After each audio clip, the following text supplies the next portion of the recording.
अस्सलाम वालेकुम स्टूडेंट्स, उम्मीद है आप लोग ठीक ठाक होंगे। बेटा ये आज का लेक्चर न्यूमेरिकल एनालिसिस का 10th लेक्चर आप लोगों के सामने एमएससी मैथमेटिक्स पार्ट 2 के स्टूडेंट्स के लिए प्रेजेंट करने जा रहा हूँ। हम लोग इस लेक्चर के अंदर एलयू मेथड, जिसका नाम डू लिटिल मेथड भी है, डीकम्पोजिशन मेथड भी है, उसको यूज़ करने जा रहे हैं। और उसके थ्रू आप लोगों ने डीकम्पोजिशन मेथड को यूज़ करके मेथड फाइंड करना है इन्वर्स ऑफ कोएफिशिएंट, यानी इन्वर्स फाइंड करना है coefficients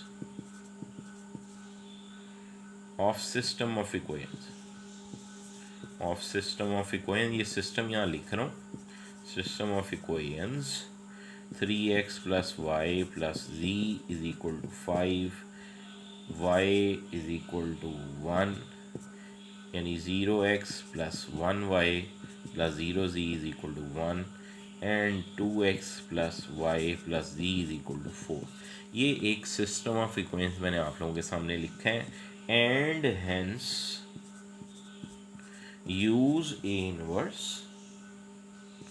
to solve given system of equation.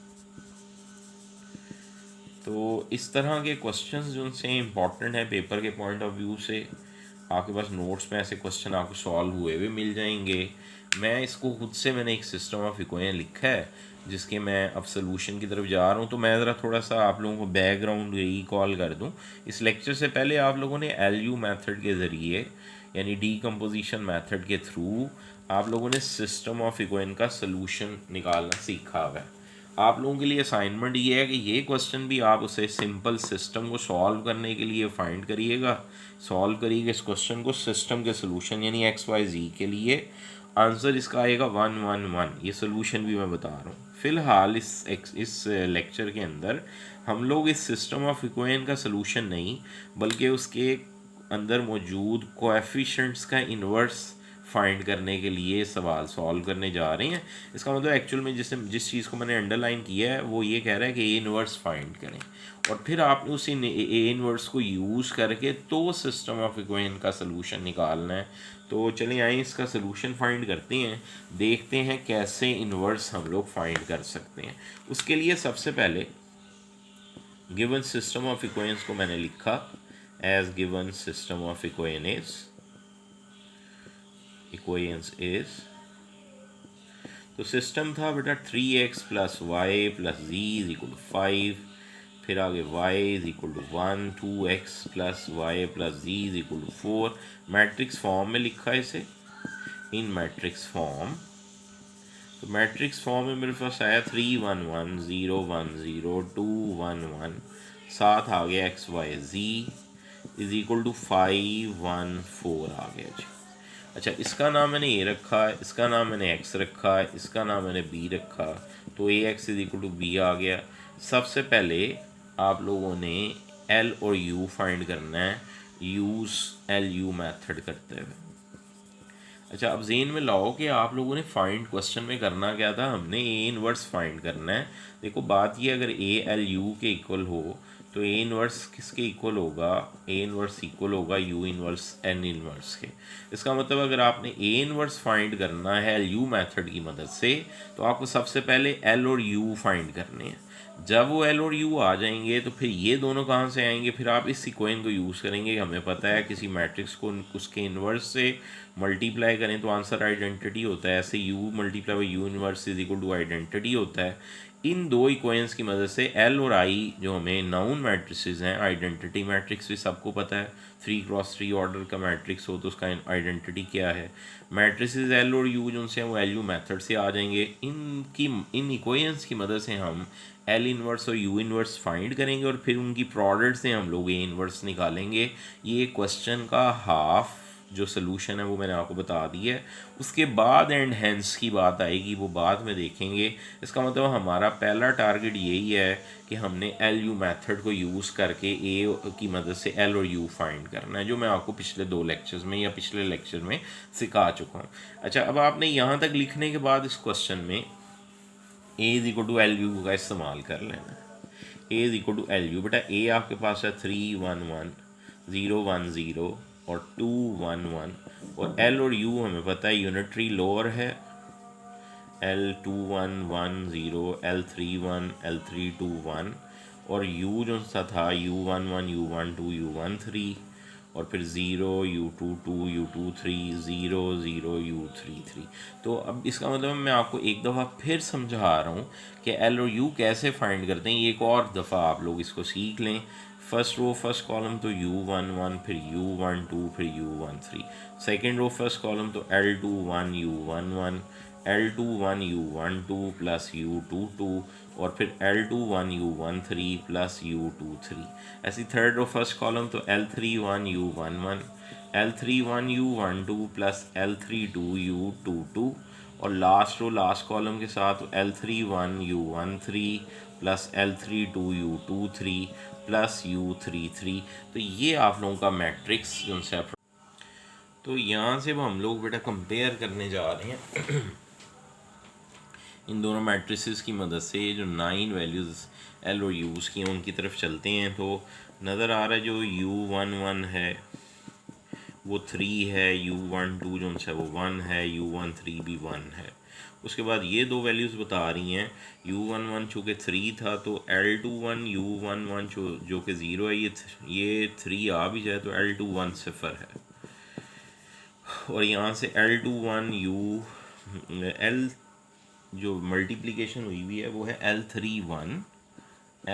1 और साथ है U1 1, और ये 2 के बराबर। वहाँ से L3 1 की वैल्यू 2 ओवर U1 1 इज़ 3, तो ये L3 1 की वैल्यू भी आ गई है। ओके, जब आपके पास L3 1 आ गया, अब आपने इसको कंपेयर करना है L2 1 U1 2 plus U2 2 is equal to, ये 1 के इक्वल है। वहाँ से आप लोगों ने U2 2 की वैल्यू निकाल लेनी है। L2 1 0 था, इसलिए U2 2 जो है वो 1 के बराबर है।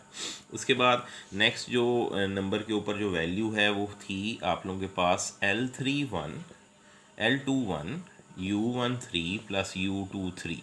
जो यहाँ लिखी हुई वैल्यूज़ थी L2 1 U1 3 प्लस U2 3 वो 0 के इक्वल है। वहाँ से L2 1 की वैल्यू चूँकि 0 थी तो U2 3 की वैल्यू जो सी है वो भी 0 के बराबर आ गई। अब हम नेक्स्ट वैल्यूज़ की तरफ चलते हैं, जो लास्ट दो वैल्यूज़ हमारी रहती हैं। एक आ रही है L3 1 U1 2 plus L3 2 U2 2, ये वाली वैल्यू जो सी है वो 1 के इक्वल है। वहाँ से L3 1 की वैल्यू बेटा वो 2/3 है, U1 2 की वैल्यू 1 है, L3 2 की जो वैल्यू थी वो हम लोगों ने फाइंड करनी है। U2 2 की वैल्यू 1 आई हुई है, ये 2/3 उधर जाके माइनस होगा। L3 2 की वैल्यू 1 माइनस 2/3 मीन्स 1/3 आ गई। लास्ट वैल्यू जो सी L3 1 U1 3 plus L3 2 U2 3 plus U3 3। तो ये पहले भी कई दफ़ा मैं आप लोगों को समझा चुका हूँ कि आप लोगों ने 9 वैल्यूज़ कैसे फाइंड करनी है। L3 1 की वैल्यू तुम लोगों के पास थी 2/3, U1 3 की वैल्यू 1 है, L3 2 अभी फाइंड किया 1/3, U2 3 की वैल्यू वो 0 है, plus U3 3 is equal to 1। ये वाली वैल्यू जाके माइनस होगी तो ऑब्वियसली 0 हो जाएगी, तो U3 3 आएगा 1 माइनस 2/3 मीन्स 1/3। यूँ हमने 9 वैल्यूज़ L और U की फाइंड कर ली हैं। वो L और U अब मैं यहाँ लिखने जा रहा हूँ कि मेरे पास L क्या आया है और U क्या आया है। ऑब्वियसली जो L आया था जो कि यूनिटरी लोअर मैट्रिक्स है वो 1 0 0 0 1 0, उसके बाद 2/3 1/3 और 1 आया। और जो U अभी फाइंड किया उसकी एंट्रीज आई हैं 3 1 1 0 1 0 0 0 1/3। तो ये मेरे पास L और U आ चुका है। जब मेरे पास L और U आ जाएगा आ जाएगा तो फिर हम उस टारगेट की तरफ जाएंगे कि हमने ये फाइंड करना है ये inverse which is U inverse L inverse.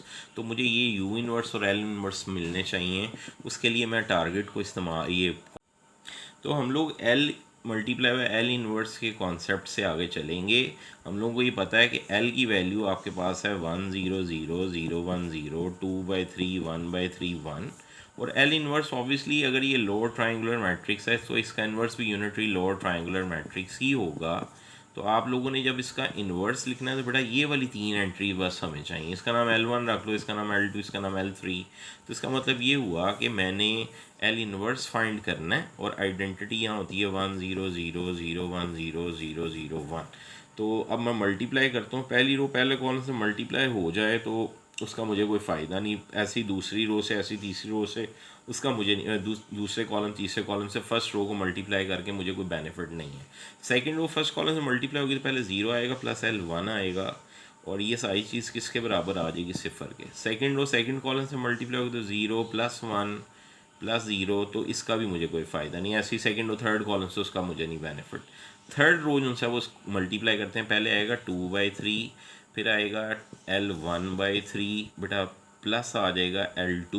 ये थर्ड रो सेकंड कॉलम से मल्टीप्लाई हो रही है और ये सारी चीज़ किसके बराबर आ जाएगी, ज़ाहिर ये इस जगह पे है तो ये 0 के बराबर। L1 सिफर है, इसका मतलब L2 की वैल्यू -2/3 आ रही है।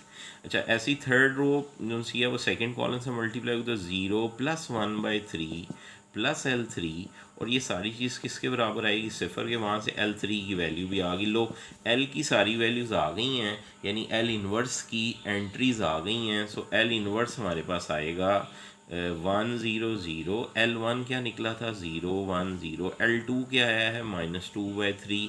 L3 है -1/3 और यहाँ 1। तो इसे आप खुद भी ऑब्ज़र्व कर सकते हो, इस कैलकुलेशन को जो मैंने आपके सामने की है। आप इस कैलकुलेशन को देख लें और एक दफ़ा अपने हाथों से इसकी प्रैक्टिस करिएगा। अभी L इन्वर्स आया, अब मैं U इन्वर्स की तरफ चल रहा हूँ। तो U इन्वर्स के लिए जो कॉन्सेप्ट यूज़ करना है वो U inverse is equal to I का यूज़ होगा। U आप लोगों ने फाइंड किया हुआ है 3 1 1 0 1 0 0 0 1/3। ये अपर मैट्रिक्स, अपर ट्राइंगुलर मैट्रिक्स है, इसका इन्वर्स भी अपर ट्राइंगुलर मैट्रिक्स होगा। इसका नाम एंड एंट्रीज का रख दिया, जो अननोन है ये फाइंड करनी है और ये आपकी आइडेंटिटी मैट्रिक्स है। तो यूँ बेटा, अब आप लोगों ने इन दोनों की प्रोडक्ट लेके उसको कंपेयर करके तो ये 6 अननोन्स जो U इन्वर्स की एंट्रीज हैं वो फाइंड करनी है। फर्स्ट रो फर्स्ट कॉलम से तो 3U1 इज इक्वल टू 1 आएगा, वहाँ से U1 की वैल्यू आ गई 1/3। उसके बाद फर्स्ट रो सेकंड कॉलम से तो 3U2 plus U4 is equal to जो सेकंड एंट्री के बराबर है वो ये एक इक्वेशन आ रही है। उसके बाद second first row third column से तो 3U3 plus U5 plus U6 is equal to 0, ये एक और इक्वेशन फर्स्ट रो सारे कॉलम से मल्टीप्लाई होगी। उसके बाद सेकंड रो फर्स्ट कॉलम से होगी तो उसका फ़ायदा कोई नहीं, 0 आने answer. Second row second column से तो 0 plus U4 plus 0 is equal to 1, इसका मतलब U4 आ गया 1। सेकंड और थर्ड कॉलम से तो U5 इज इक्वल टू 0 आ जाएगा। तो ये आप कुछ चेक करिएगा कंपेयर करके। थर्ड रो फर्स्ट कॉलम से सारा कुछ सिफर, थर्ड रो सेकंड कॉलम से 0। थर्ड रो जब थर्ड कॉलम से होगी तो 1/3 U6 इज इक्वल टू 1 आएगा, वहाँ से U6 की वैल्यू 3 आ गई। अब ये जो, तो ये कुछ एंट्रीज जो सी आप लोगों के सामने आएंगी, ये वैल्यूज़ जो सी हैं U4 U5 U6 की आ चुकी हैं। इन वैल्यूज़ को यहाँ पुट करेंगे तो बड़ा इसी कोइन से आप लोग देख सकते हो, U6 सिफर है, U5 सिफर है, तो U3 भी 0 आ जाएगा और यहाँ से जो U4 है वो 1 आएगा, तो U2 की वैल्यू -1/3 आएगी। तो ये मैंने सारी 6 की 6 वैल्यूज़ को फाइंड किया है। आप इसको खुद कंपेयर करिएगा और जब आप लोग फाइंड करके इसको चेक करेंगे, U इन्वर्स मैं यहाँ लिख रहा हूँ, तो U इन्वर्स हमारे पास आ जाएगा 1/3 -1/3 -1 0 1 0 और 0 0 3। तो ये U इन्वर्स आया है। ये L इन्वर्स था जो भी मैंने लिखा था यहाँ पे, उसको मैं दोबारा यहाँ लिख रहा हूँ कि L इन्वर्स मेरे पास आया हुआ है।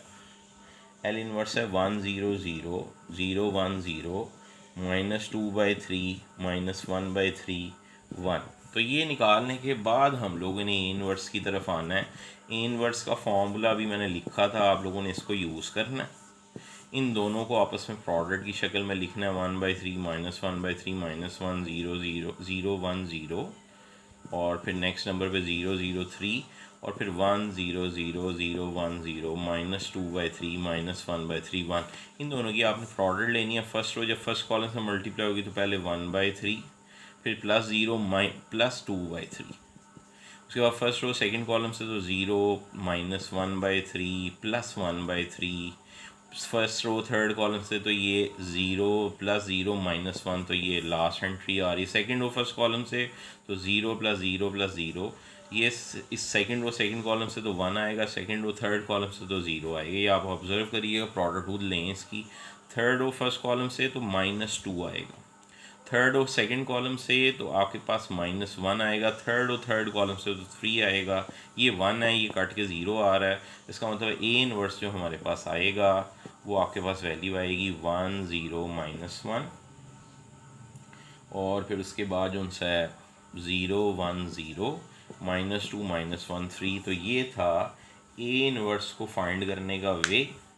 हमने ए इनवर्स फाइंड कर लिया। अगर आप लोगों को कोई डाउट हो ए इनवर्स को फाइंड करने के बाद, तो इसे जो स्टार्ट में ए आपने लिखा हुआ उसके साथ मल्टीप्लाई करके चेक करो तो आंसर आइडेंटिटी आना चाहिए। तो क्वेश्चन अब मैं एंड की तरफ आता हूँ। क्वेश्चन का एंड कुछ ऐसे करना है, उसने कहा था कि ए इनवर्स जब फाइंड कर लें तो फिर सिस्टम को सॉल्व करना है उस ए इनवर्स की मदद से। देखो बात ये, स्टार्ट में इस क्वेश्चन के हमने एक गोइन लिखी थी A X is equal to B, इसका मतलब X is equal to A inverse B होगा। वहाँ से आपने ए इनवर्स को यूज़ करना है। ए इनवर्स की वैल्यू भी हमने फाइंड की है 1 0 -1 0 1 0 -2 -1 3। उसको बेटा बी से मल्टीप्लाई करना है। बी की वैल्यू आपके पास थी 5 1 4, तो हमारे पास x1 x2 या xy z की वैल्यू आएगी। वो प्रोडक्ट ले रहा हूँ मैं, वो भी चेक कर लो। फर्स्ट रो फर्स्ट कॉलम से तो 5 + 0 -4, उसके बाद first row second row first column 0 + 1 + 0। अच्छा, उसके बाद थर्ड रो फर्स्ट कॉलम तो -10 -1 + 12। तो और से देखो ये आंसर 1 1 1 आ रहा है। स्टार्ट में मैंने बताया था इस सिस्टम का जो सलूशन है वो 1 1 और 1 ही था। तो यूँ हम लोगों ने एक्स वाई जी का आंसर फाइंड किया। तो ये था क्वेश्चन को सॉल्व करने का वे। आप लोगों ने नोट्स पे मौजूद इनवर्स फाइंड करने वाले क्वेश्चंस को सॉल्व करना है। आप लोगों के लिए जो असाइनमेंट आज के लेक्चर के एंड पे मैं छोड़ रहा हूँ वो ये है कि क्वेश्चन एक मैंने लिखा है ए मैट्रिक्स है कोई 2 1 1 2 3 2 1 4 4। आपने इस क्वेश्चन का ए इनवर्स फाइंड करना है यूजिंग एलयू मेथड। एक तो ये आपका टारगेट काम है, ये असाइनमेंट है। और फिर उसके बाद आप लोगों ने जो सिस्टम ऑफ इक्वेशंस नोट्स पे लिखे हुए हैं एलयू मेथड के थ्रू, जैसे मैंने भी आज के लेक्चर में क्वेश्चन सॉल्व किए, इनवर्स भी सॉल्व करना है, ए इनवर्स भी फाइंड करें और सिस्टम को सॉल्व भी करना है। तो जो क्वेश्चन नोट्स पे लिखे हुए हैं वो आप लोग करिएगा। और वो स्टूडेंट्स जो मेरे पास कॉलेज में नहीं पढ़ते या जो मेरे नोट्स यूज़ नहीं कर रहे, उन्हें कह रहा हूँ यहाँ मैंने एक सिस्टम ऑफ इक्वेशन आप लोगों के लिए भी लिख रहा हूँ। ये क्वेश्चन उनसे आप लोगों ने इसको सॉल्व करना है इसका इन्वर्स फाइंड करने के लिए। तो ये क्वेश्चन जो है इसका भी सोल्यूशन बाय चांस 1 1 1 आपके लिए इजी है वेरीफाई करना भी, और मेरे लिए क्वेश्चन खुद से लिखना भी आसान था। तो मैंने ये क्वेश्चन लिखा है, इसका इन्वर्स भी फाइंड करो, इसका सिस्टम सॉल्व करके ये आंसर भी वेरीफाई करना। फिर इंशाल्लाह बात होगी। टेक केयर, अल्लाह हाफ़िज़।